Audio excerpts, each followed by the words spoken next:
이사야서 63장 1절에서 6절 말씀, 구약성경 1044페이지입니다.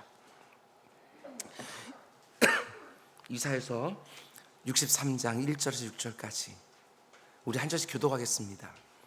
에돔에서 오는 이 누구며 붉은 옷 입고 보스라에서 오는 이 누구냐? 그의 화려한 의복 큰 능력으로 걷는 이가 누구냐? 그는 난이 공의를 말하는 이요 구원하는 능력을 가진 이니라.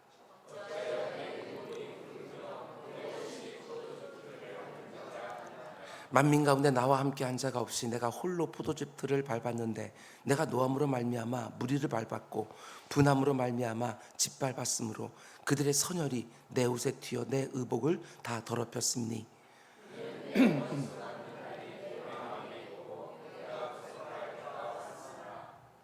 내가 문즉 도와주는 자도 없고 붙들어주는 자도 없으므로 이상하게 여겨 내 팔이 나를 구원하며 내 분이 나를 붙들었습니다.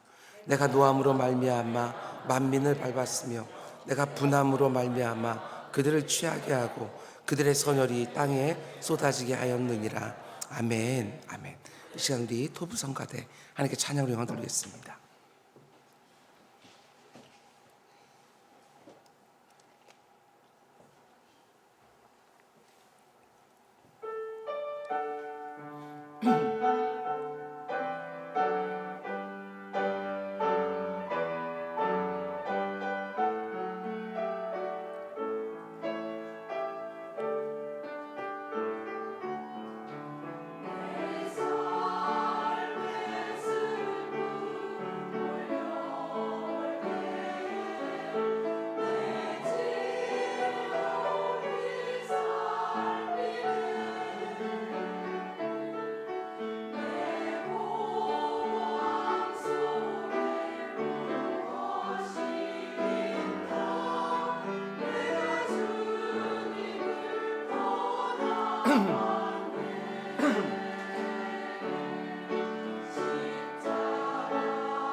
하나님 우리 찬양을 받아주신 줄 믿습니다.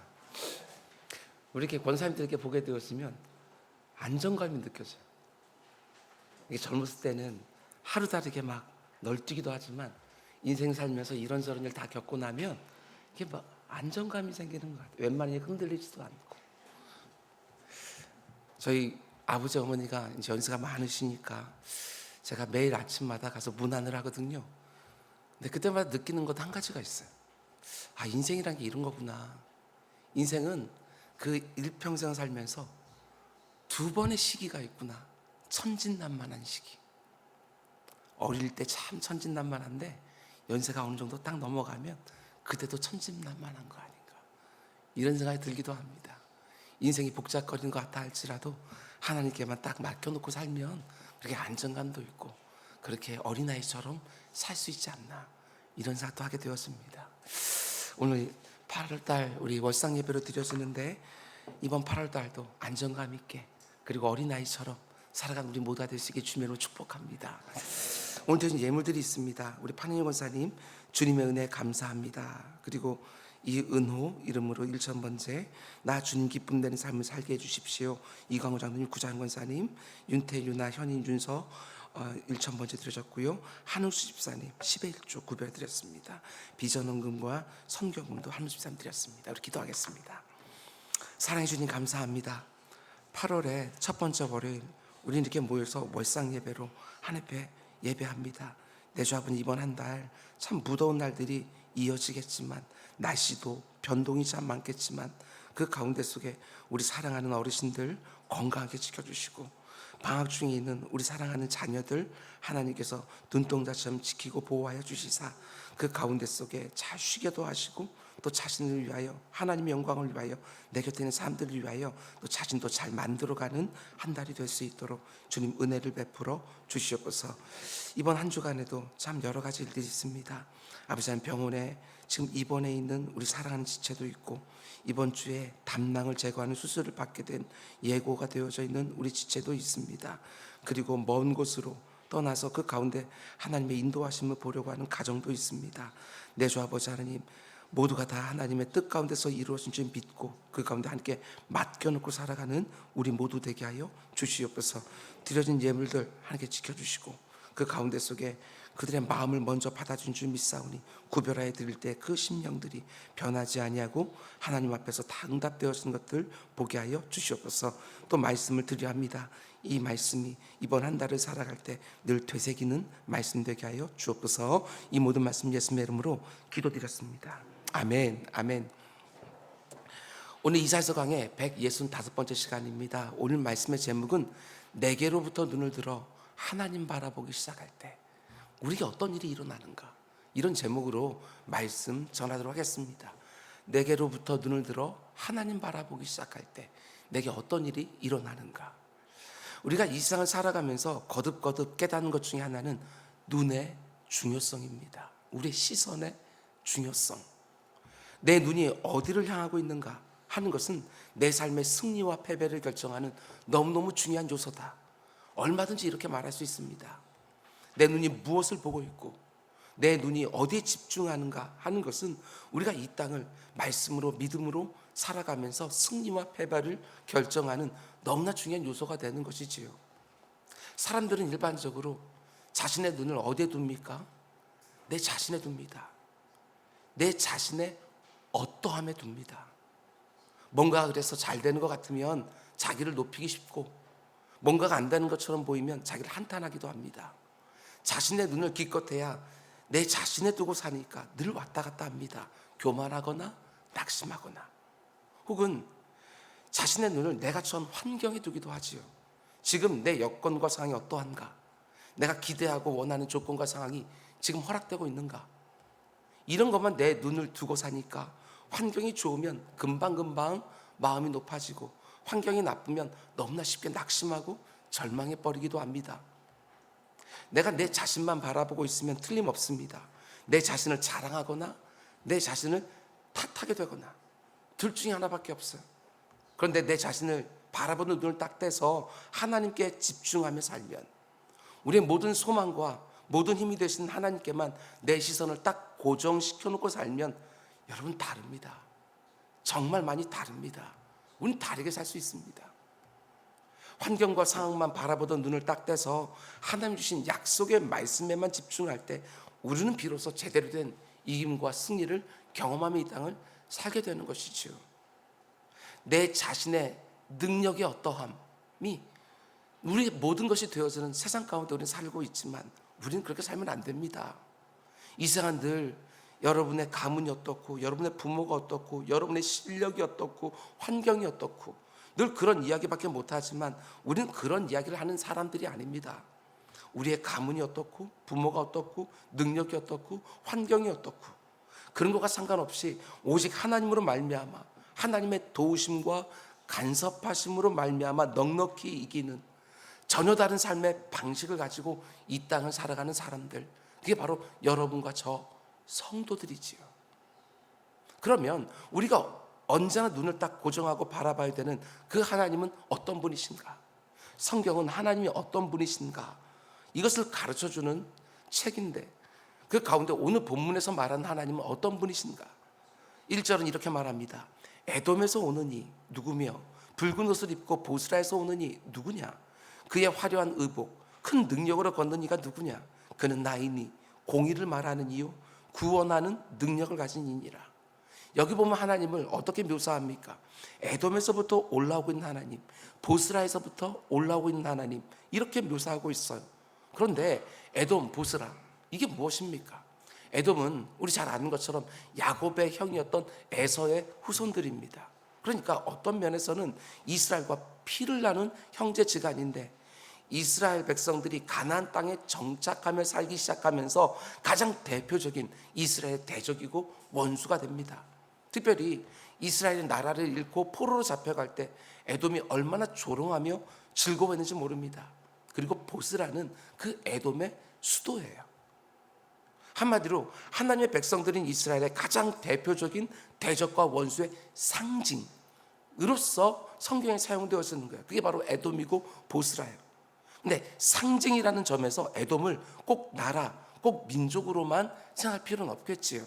어떤 특정한 사람이나 어떤 특정한 나라만 생각하지 마시고, 여러분과 제가 하나님의 백성답게 살지 못하도록 늘 공격하고 넘어뜨리는 대적과 원수를 상징한다.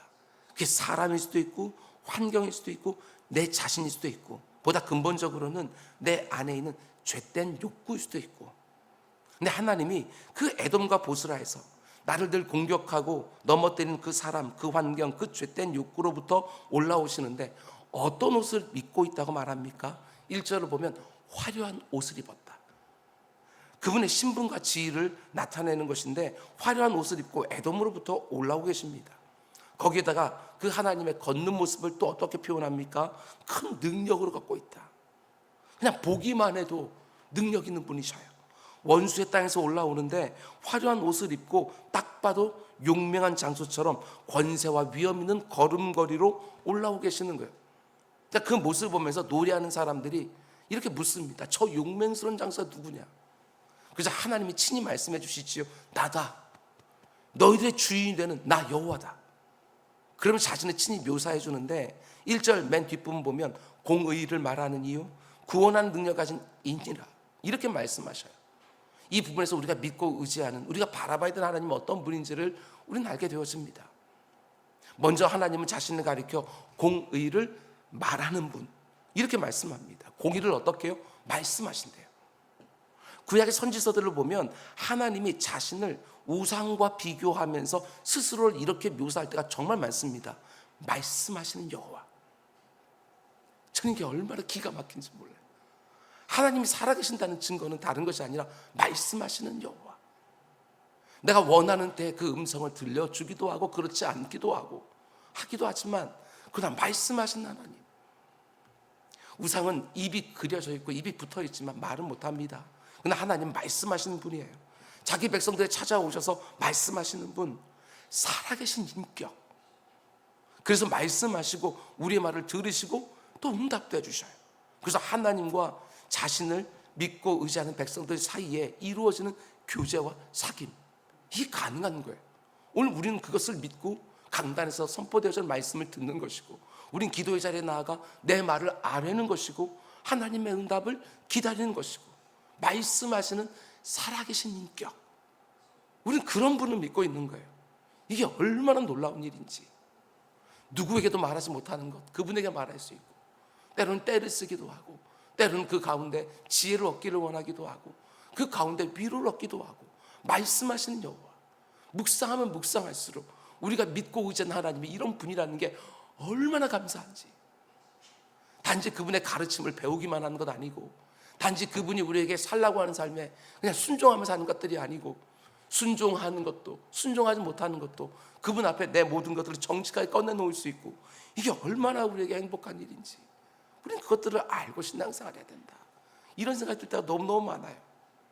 그런가 하면 하나님 말씀하시는 분이신데 뭘 말씀하는 분이라고 말합니까? 공의를 말씀하신 하나님. 하나님 자신이 얼마나 거룩하시고 얼마나 의로운 분이신가를 친히 말씀해 주시고, 그리고 죄 중에 태어나서 죄 가운데 살며 죄를 지을 수밖에 없는 우리들에게 어떤 것이 의로운 삶인지를 늘 가르쳐 주시고, 그 들은 말씀대로 의롭게 살아가는 자기 백성들을 통하여 이 땅에 자신의 공의가 강물처럼 흐르기를 원하시는 하나님, 그분이 바로 우리가 믿는 하나님이시지요. 그러니까 두 번째로 하나님 또 자신을 가리켜 어떤 분이라고 말씀하십니까? 나는 너희를 구원하는 능력을 가진 하나님이다. 여러분과 제가 이 땅을 하나님 백성답게 살 수 있도록, 의롭게 살 수 있도록 순간순간 도와주시고 지켜주시고 모든 필요를 공급해 주실 수 있는 능력의 하나님, 단지 사망 권세에서 나를 건져내서 천국 가게 해주셨다, 이 능력만 말하는 것이 아니라 나를 구원해서 천국에 들어가기 전까지도 이 땅을 살아가는 동안에도 나를 하나님의 뜻에 맞게 늘 인도해 주시고 보호해 주시고 공급해 주는 능력, 그게 바로 우리를 구원하신 하나님의 능력이다, 이렇게 성경은 말하고 있는 거예요. 뿐만 아니라 나를 괴롭게 하고 힘들게 하는 것이 무엇이든지 간에, 내가 성도답게 살지 못하게 만드는 것이 무엇인지 간에 나를 그 자리에서 구원하는 능력을 가지신 분, 그분이 바로 우리가 믿고 오지 않은 하나님이시다, 이렇게 성경은 말하는 것이지요. 그런데 그 뒤로 이어지는 구절들을 잘 보셔야 돼요. 그분이 우리를 구원하기 위하여 어떤 일을 행하셨느냐. 오늘 본문으로 보면 우리의 원수가 된 에돔과 보스라에서 어떤 일을 행하셨는가, 이렇게 기록합니다. 2절, 어찌하여 네 의복이 붉으며 네 옷이 포도즙 틀을 밟는 자 같으냐.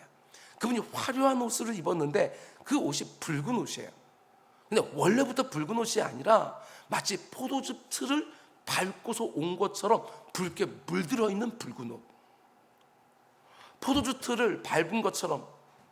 왜 그 화려한 옷이 이렇게 붉게 물들었느냐고 놀이하는 자들이 다시 묻습니다. 그러니까 하나님 이렇게 대답해 주시지요. 3절, 만민 가운데 나와 함께한 자가 없이 내가 홀로 포도즙 틀을 밟았는데 내가 노함으로 말미암아 무리를 밟았고 분함으로 말미암아 짓밟았으므로 그대 선혈이 내 옷에 튀어 내 의복을 다 더럽혔으니. 6절도 보면 또 이렇게 되어 있습니다. 내가 노함으로 말미암아 만민을 밟았으며 내가 분함으로 말미암아 그들을 취하게 하고 그들의 선혈이 땅에 쏟아지게 하였느니라. 하나님이 에돔과 보스라에서 뭘 하셨다고 말해요? 원수들을 짓밟았다, 이렇게 말씀하시는 거예요. 마치 즙 틀에 포도를 놓고 발로 밟은 것처럼 대적들과 원수들을 틀에 놓고 다 짓밟았다고 말씀하셔요. 그런데 그때 그들의 피가 튀어서 하나님이 입고 계신 옷이 붉게 물들었다. 하나님의 분노와 노함, 그것이 얼마나 엄중한지를 보여줘요. 어떤 사람들은 이런 하나님의 모습 보면서 구약의 하나님은 너무너무 잔인하시다, 신약의 예수님은 사랑이 참 많으시고 인자와 긍휼이 넘치시는데 구약의 하나님은 참 잔인하다, 이런 이야기를 한 번씩 하기도 하지만 그렇지 않습니다. 성경에 나오는 하나님은 구약이든 신약이든 절대로 잔인한 분이 아니셔요. 하나님이 세상을 이처럼 사랑하사 독생자를 주셨으니 자신의 하나밖에 없는 아들을 우리에게 내어주실 정도로 그분은 사랑의 긍휼에 한이 없으신 분. 하나님이 오죽하시면 그렇게 분해하시고 노하셨을까. 하나님이 너무한 것이 아니라 우리 인생들이 너무하지요. 언제나 너무나도 악하기 짝이 없습니다. 참으시고 또 참으시고 기다리고 또 기다리시는데 끝까지 돌이키지 않는 자들을 심판하십니다. 그게 바로 하나님의 공의라는 것이고, 죄를 미워하시고 반드시 보응하신 하나님의 성품, 그걸 보여주는 거야. 그러면 우리 생각해 봐야 돼요. 하나님 왜 이렇게 하시느냐? 왜 에돔과 보스라 사람들을 마치 포도주 틀에 넣고 짓밟은 것처럼 엄히 심판하느냐? 다른 이유가 어디 있겠습니까? 자기 백성들을 보호하기 원해서, 자기 백성을 지키기 위해 원수들이 치시는 거예요. 하나님은 여러분과 저의 아픔을 아십니다.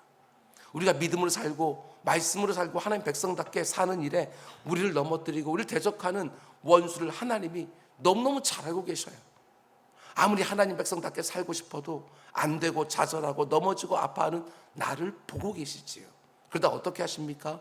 때가 되면 하나님이 친히 개입하십니다. 우리의 힘으로 도무지 감당이 안 되는 원수들을 하나님이 개입하셔서 짓밟으시지요. 여러분과 저를 다시는 괴롭히지 못하도록 원수들을 다 짓밟아서 이김을 허락해 주시는 거예요. 원수들이 심판하는 것이 바로 여러분과 저의 구원이 된다고 판단되시면 그렇게 하시지요. 하나님 우리를 구원해 놓으신 다음에 이제부터 너의 힘으로 한번 잘 살아봐라 이러지 않으십니다. 그게 안 된다는 거, 우리 힘으로 잘 사는 게 안 된다는 거, 그걸 하나님이 너무너무 잘 하시는 거예요. 우리를 죄와 사망에 건져내서 구원해 주시기만 하는 것이 아니라 우리 안에 시작된 그 구원이 완성될 때까지 내 인생 곳곳에 개입하시면서 우리가 눈에 한 번씩 분명히 볼 수 있도록 우리를 도와주시지요. 그분을 믿으시기 바랍니다. 그분은 우리를 구원하는 능력을 가지고 계신 하나님이십니다. 그분은 절대로 자신이 시작한 구원을 실패하지 않습니다. 우리의 기대와 예상과 혹 다를지라도 그분은 실패하지 않습니다. 그런가 하면 마지막 세 번째로 오늘 본문에서 하나님 묘사하는 중요한 표현이 하나 더 나오는데요, 그것은 바로 홀로라는 표현입니다.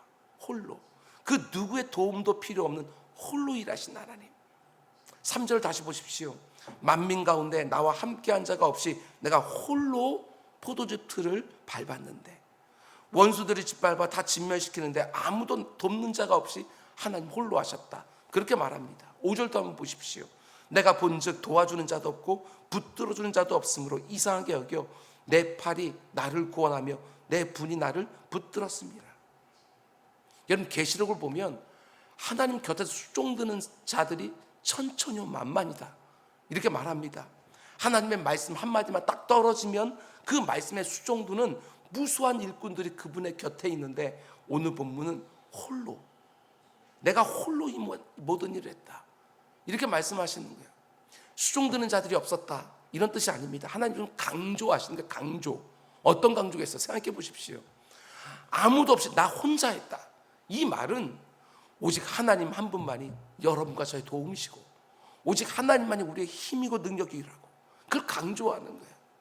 우리는 참으로 어리석어서 내가 그분을 위해서 뭔가를 안 하면 그분의 일에 무슨 문제가 생길 것처럼 생각하자면 그렇지 않습니다. 그분은 홀로 모든 것을 다 하실 수 있는 분. 하나님이 나를 어떤 일로 부르셨다고 한다면 그 위대한 사역에 나를 끼워주시는 거, 그 가운데 속에 하나님과 더 깊은 교제를 나누고 그 가운데 속에 하나님 살아계신다고 하는 더 견고한 믿음을 허락해 주기 위한 것이지, 내 도움이 뭐가 그렇게 필요하시겠어요? 그럼 홀로 모든 일을 다 하시는 것. 여러분과 저를 구원하셔서 완성하는 일 가운데 속에서도 나의 도움이 필요한 게 아닙니다. 내가 막 노력을 해야 내 구원이 완성되어지는 것들이 아니라 하나님이 홀로 그를 완성해 가셔요. 그리고 그 가운데 속에 하나님은 얼마나 나를 사랑하시고 얼마나 은혜로 나를 대하시는가, 그것을 알게 해서 내가 자원하여, 내가 즐거움, 그분의 일에 내가 조금이라도 쓰임받고 싶어 하는 거. 한 번뿐인 인생이니까 그 사모함 가지고 하나님 앞에 하나님 나를 써주십시오 이렇게 되어지는 것이지, 하나님께서 내 도움이 필요한 게 아니고 심지어 내 구원을 완성한 일에도 나의 노력이 필요한 것이 아니에요. 그분이 다 오롯이 이루어가요. 여러분과 제가 언제나 눈을 들어 주목해야 되고 여러분과 저의 마음을 다해서 붙들어야 되는 분은 오직 하나님 한 분밖에 없다고, 그걸 강조해서 말씀하시는 거예요. 그래서 우리의 눈이 하나님으로부터 떨어지면 우리는 곧바로 넘어져요. 우리의 마음이 하나님께 집중되어 있지 않으면 우리는 보나마나예요. 금방금방 넘어지지요. 이 땅에 세워진 교회들의 역사를 보면 시대마다 교회에 소망이 없다, 교회가 이러다 곧 망하겠다, 이렇게 절망적으로 생각했던 시대들이 있었습니다. 그런데 이 땅에 교회들이 약해질 때마다 어떤 일이 벌어지느냐, 하나님 홀로 또 일하십니다.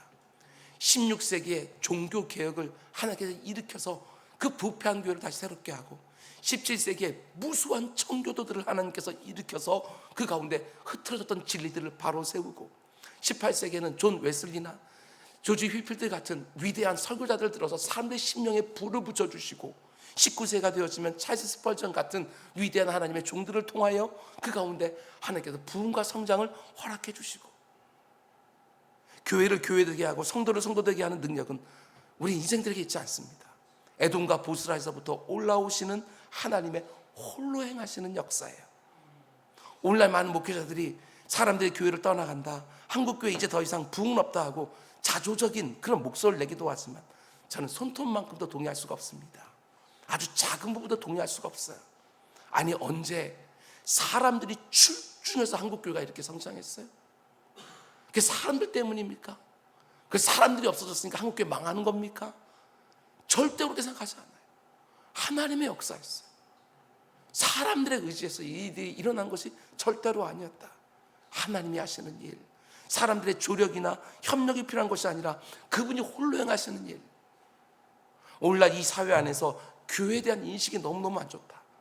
그래서 사람들이 더 이상 교회로 오지 않는다. 물론 우리가 입이 100개가 된다 할지라도 할 말이 없는 부분들이 참 많습니다. 그런데 사람들의 인식이 안 좋아서 교회가 망한다? 저는 그것도 동의가 되지 않습니다. 인생들이 교회를 인정해주고 지지해주는 게 도대체 뭐라고? 여론이 좋다는 게 뭐라고? 여론이 좋으면 교회가 격려를 받고, 여론이 나쁘면 교회가 낙심을 합니까? 예수 그리스도를 머리로 하는 교회는 그런 곳이 아니에요. 하나님이 홀로 자기 백성들의 삶에 찾아오시기만 하면 죽은 것 같았던 교회들이 다시 살아나는 것이고, 너무나 무기력해 보이던 성도들이 다시 새롭게 되어지는 것이지요. 에돔과 보스라에서부터 원수들이 짓밟아 붉게 물든 옷을 입고 자기 백성들을 찾아오신 하나님께만 나의 소망을 딱 맞추고, 이번 8월달 한 달에도 우리 주님이 그런 모습으로 오늘 들었던 말씀으로 붉은 옷을 입고 오면서 내가 네 원수들 다 짓밟았다 라고 그렇게 말씀해 주시면, 비록 내 눈에 보이는 것은 여전히 대적들과 나를 어렵게 하는 환경들이 많이 있다 할지라도, 아, 하나님이 지금 해결하고 계시는구나. 그 믿음을 가지고 평안 중에 또 한 달을 살아가는, 하나님이 나를 구원해 주시리라, 하나님이 지금 이 문제도 반드시 해결해 주시리라 믿음으로 고백하면서 믿음의 선한 싸움 신실하게 감당하는 또 한 달이 될 수 있기를 주님의 이름으로 축원드립니다. 우리 기도하겠습니다. 사랑이 많으신 아버지, 감사합니다. 오늘 또 하나님의 모습을 우리에게 보여주셨습니다. 나는 너에게 말하는 하나님이다. 나는 너를 지키고 보호하시는 능력의 하나님이다. 나는 홀로 역사하는 하나님이다. 이 말씀 꽉 붙들고 이번 한 달도 살아가면서 그 하나님 곳곳에 만나 우리 모두가 될 수 있도록 인도하여 주시옵소서. 오늘 이 새벽에 기도할 때에도 내 모든 문제들을 내어놓고 그 하나님 만나게 해달라고, 그 하나님 보게 해달라고, 그 하나님께 내 눈 딱 맞춰놓고 살게 해달라고 간구한 우리 모두가 되게 하여 주시옵소서. 이 모든 말씀 예수님의 이름으로 기도드렸습니다. 너희께 기도하라. 하늘에 계신 우리 아버지, 아버지의 이름을 거룩하게 하시며